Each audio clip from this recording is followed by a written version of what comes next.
नमस्कार दोस्तों, back to our channel friends. मैं आप सबका अपने चैनल स्टॉक्स वाले पे बहुत स्वागत करता हूँ। दोस्तों फिल फैमिली डे नंबर्स आज की बात की जाए, आज है 15 अप्रैल, शनिवार का दिन है। बाजार तो बंद है, लेकिन इसी बीच में गैस बहुत सारे दिग्गज कंपनीज के आज के दिन Q4 के नंबर शेड्यूल होते हुए दिखाई पड़ चुके थे और हमारे सामने नंबर आ चुके हैं।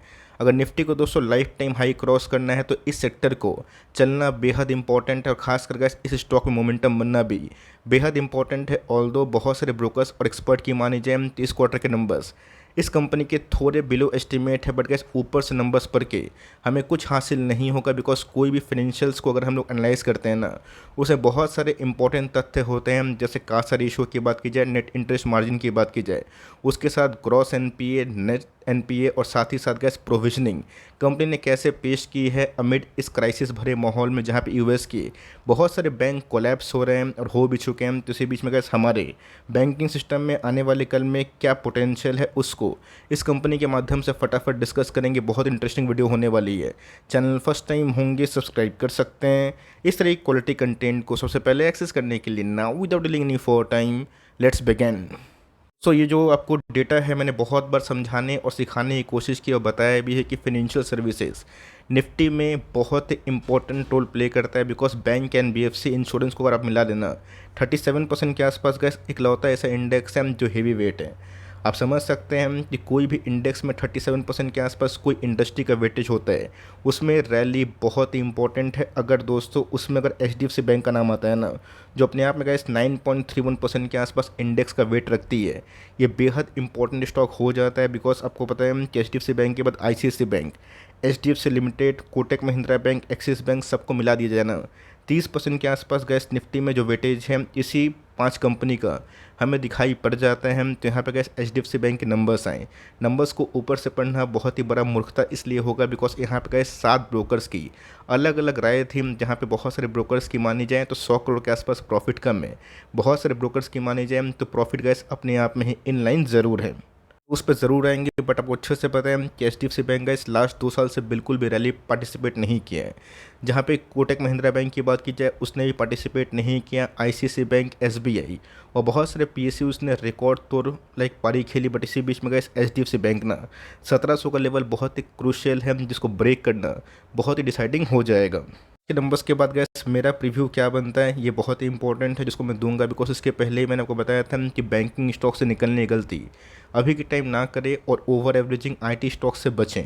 आपने देखा कि इन्फोसिस के नंबर्स थोड़े बहुत ख़राब होते हुए देखने को मिले, और जिसका इम्पैक्ट हमें इन्फोसिस एडीआर में देखने को मिला। अब बहुत लोग तो ईगरली वेट कर रहे हैं कि मंडे के दिन इन्फोसिस में क्या होगा और मंडे के दिन एचडीएफसी बैंक में क्या होगा। हो सकता है कि एक स्टॉक 1 साल लो के आसपास खुले और एक स्टॉक 1 साल हाई के आसपास।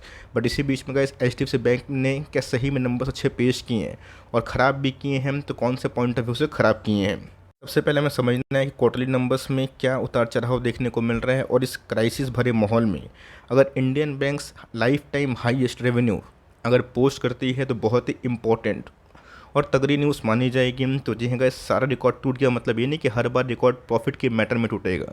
कभी कभी रेवेन्यू पॉइंट ऑफ व्यू से भी गए नंबर्स टूटते हैं। तो 41,000 करोड़ से गए अगर आप देखें, इस बार company revenue point of view से 53,850 करोड़ के आसपास एक सॉलिड टॉप लाइन में ग्रोथ विटनेस करी है। क्वार्टरली फ्रंट की बात की जाए तो 51,000 करोड़ से गए उस पर भी हमें उछाल देखने को मिल रही है। तो ऑफकोर्स सारी चीज़ों को एडजस्ट करने के बाद, प्रोफेशनिंग को काउंटर करने के बाद कंपनी ने इस बार कैसा परफॉर्मेंस किया है वो देखना बेहद इंपॉर्टेंट है। लेकिन यस, पहले की बात की जाए, लास्ट ईयर में गए इस कंपनी का प्रोविजनिंग 3300 करोड़ के आसपास था, जो गिर के 2600 करोड़ के आसपास है। रही बात क्वार्टरली फ्रंट की, तो 250 करोड़ से गए उसमें भी हमें एक ड्रॉप डाउन देखने को मिल रहे हैं। प्रोविजनिंग का मतलब क्या होता है कि अगर कंपनी को, बैंक को लगता है कि ये पैसे उनके डूब सकते हैं, नहीं आ सकते हैं, तो कंपनी पहले से ही प्रोविजनिंग करती है। तो फर्स्ट का टॉप लाइन में अच्छी खासी ग्रोथ के संग प्रोविजनिंग में भी हमें अच्छी खासी गिरावट देखने को मिल रही है। और इसका फल ये हुआ है कि हमें ईयरली फ्रंट में कंपनी के प्रॉफिट बहुत ही उम्दा देखने को मिल रहे हैं, जहाँ पे 10,000 करोड़ से कंपनी के प्रॉफिट इस बार 12,000 करोड़, और क्वार्टरली फ्रंट की बात की जाए 12,200 से हमें थोड़ी बहुत गिरावट देखने को मिल रही है। तब बोलेंगे सर कि स्ट्रीट का एस्टीमेट कितना था, स्ट्रीट के एस्टीमेट की मानी जाए तो 12,108 या फिर 12,180, यही गैस फिगर होने के अनुमान थे, जिसमें बहुत ज़्यादा डिफरेंस नहीं है। 100-150 करोड़ के आसपास आप अनुमान कर सकते हैं। बहुत सारे ब्रोकर्स की बात की जाए, 7 ब्रोकर्स में 2 ब्रोकर्स की बात की जाए, उनका एस्टिमेट था कि 11,985 करोड़ से ऊपर ही प्रॉफिट रहेगा, जो उनके अकॉर्डिंग ठीक है। बट मैंने क्या बताया कि डिफरेंट ब्रोकर्स का डिफरेंट व्यू है। Of course top line provisioning में कंपनी ने अच्छा परफॉर्मेंस किया है। प्रॉफिटेबिलिटी की बात की जाए, वही का 100-150 करोड़ के आसपास जो प्रॉफिट कम हुआ है, इसको मार्केट कैसा लेगा ये बेहद इंपॉर्टेंट है। बट ये सिर्फ प्रॉफिट के मैटर से गैस कोई बैंक HDFC बैंक नहीं बनता, कोई बैंक येस बैंक में नहीं बनता। येस बैंक HDFC बैंक में गैस एक कॉमन डिफरेंस है, वो है ग्रॉस NPA और नेट NPA, जो बेहद इंपॉर्टेंट होता है। बिकॉज आपको समझ में आना चाहिए कि आपका बैंक कितना पैसा दे रहा है और कितना पैसा रिकवर हो रहा है। तो यहाँ पे गैस 1.17% से ग्रॉस NPA में अगर आप देखें तो 1.12%, इसमें गिरावट हमें देखने को मिल रही है, जो बहुत ही अच्छी बात है।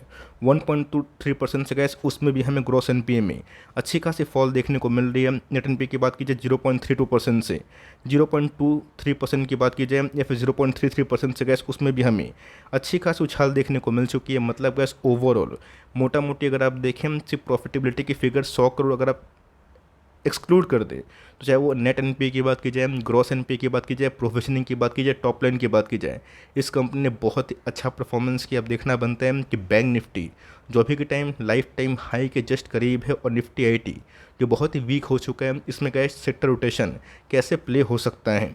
बीच में गैस एक खुशखबरी भी हमें देखने को मिल रही है। बहुत दिनों के बाद गैस HDFC बैंक ने 19 रुपया पर शेयर डिविडेंड दिया है, जो अपने आप में ही सबसे बड़ी डिविडेंड मानी जाएगी। बिकॉज इसके पहले डिविडेंड की बात की जाए 15.5 के आसपास था, जो गैस अभी के टाइम बढ़ के 19 रुपये पर शेयर आ चुका है। मैं अपने साइड से बोलूँ तो मोटा मोटी HDFC बैंक ने जो नंबर पेश किए हैं अच्छे हैं, मजबूत है। अगर आप दूसरे फाइनेंशियल अथॉरिटीज़ को देखें या फिर दूसरे बैंकिंग सेक्टर को देखें जो US को बिलोंग करती है, UK को बिलोंग करती है, जर्मनी को बिलोंग करती है, उनकी हालत खस्ता हुआ देखने को मिल रही है। और ऑफकोर्स गैस इस बोरोइंग राइसिंग कॉस्ट में अगर जो कंपनी लाइफ टाइम हाई के पास प्रॉफिट दर्ज करती है, यस कभी कभी ऐसा होता है कि हमें क्वार्टरली फ्रंट में थोड़ी बहुत डिसअपॉइंटमेंट देखने को मिलती है, बट ईयरली कंपनी कैसा परफॉर्म कर रही है। साल दर साल गैस HDFC बैंक का जो रिकॉर्ड है कि 20% प्रॉफिटेबिलिटी में जंप करना, ये अपने आप में गैस हिस्टोरिक है और कंपनी ने उसको विटनेस भी किया है।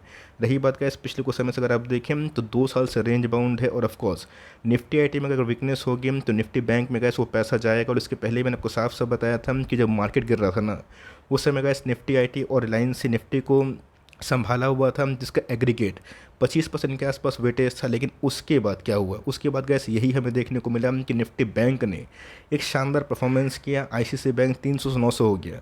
HDFC बैंक की बात की जाए वो भी गैस 800 से 1700 के आसपास जा चुका है। अब यहाँ पे गैस निफ्टी को भागना है, यहाँ पे सेंटिमेंट IT के फेवर में नहीं है। और ऑफकोर्स गैस बैंक निफ्टी का वेटेज निफ्टी में हाई होने की जो एक्सपेक्टेशन है वो भी लोगों की काफ़ी हाई हो जाती है। तो लास्ट गैस 3 वीक से इनके वॉल्यूम्स में अच्छी खासी राइज होते हुए देखने को मिल रही है, मतलब बाइंग आया है। अब देखना बनता है कि मार्केट में गैस जो बिग प्लेयर्स है, बिग अथॉरिटीज़ है, FIS और DIS, उनको नंबर्स इस क्वार्टर में कैसे दिखाई दे रहे हैं। पॉइंट ऑफ व्यू की बात की जाए तो ऑफकोर्स गैस प्रॉफिटेबिलिटी का मैंने क्या बताया कि अनुमान होता है, कभी सेट होता है, कभी हाई होता है, कभी लो होता है। But asset quality wise gas company ने इस बार सही में शानदार परफॉर्मेंस किया, जहाँ पे ग्रॉस NPA, नेट NPA और प्रोविजनिंग के फ्रंट में कंपनी ने बहुत ही कंट्रोल्ड मेजर्स लिए। और ऑफकोर्स इस क्राइसिस भरे माहौल में कंपनी के पास जो पैसे हैं वापस आ रहे हैं, जो बोरोवर्स को उन्होंने दिया है। तो मेरे हिसाब से अगर मार्केट में गैस तेजी विटनेस होती है तो बैंक निफ्टी अभी भी आने वाले 2 क्वार्टर में आउट परफॉर्म कर सकता है। अब ऐसा नहीं कि निफ्टी IT का काम तमाम हो गया, निफ्टी IT में गिरावट होगी, जो gas last leg of correction में डिस्कस भी कर रहे थे, वो कोई भी कारण से होना तो थोड़ा बहुत लाजमी था। अब देखते हैं गैस कि मंडे के दिन ऑपरेटर्स की क्या महिमा होती है। आपको नंबर्स कैसे लगे कमेंट बॉक्स में ज़रूर बताइएगा। आपको लगता है कि HDFC बैंक इस क्वार्टर में इस नंबर्स के बाद ब्रेकआउट देगा या फिर 1 क्वार्टर का समय और लगेगा? कमेंट बॉक्स में चाहे तो ड्रॉप करना ना भूलें। और प्लीज़ वीडियो को लाइक करें, और चैनल फर्स्ट टाइम होंगे सब्सक्राइब करके बेल आइकन को प्रेस करना भी ना भूलें, वरना इस तरह का क्वालिटी कंटेंट आपसे मिस हो जाएगा। तो गाइस मिलते हैं जल्दी ही, तब तक के लिए bye. Thanks for listening friends, God bless you all.